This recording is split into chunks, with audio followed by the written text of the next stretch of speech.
I remember in the late 1990s, I was at the NASD before it became FINRA, and I was lucky enough to be able to participate in all of their board meetings.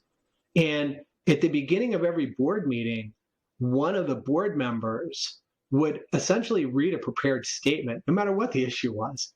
And his position was that the data that's collected by the exchanges for the quotes in the national market system, the revenues associated that belong to the investor, because it was the investor who created the quote, that created the value that the exchanges were aggregating and selling to everyone because they needed to have it. But think about how that is analogous to the world we live in right now.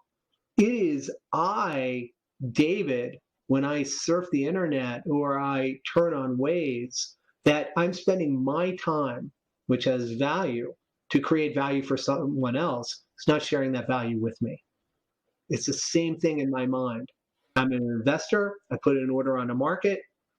That generates revenues, but I am creating that value and it's not being shared with me. That was the fundamental point of that guy. Fast forward 30 years, it's the same analogy. I'm devoting my time, which has value, to create value for other people who are not sharing with me. So that actually, oddly enough, was the spark that caused Manitou to happen. Because you take all these emerging technologies and you start thinking about data and who creates the value around data.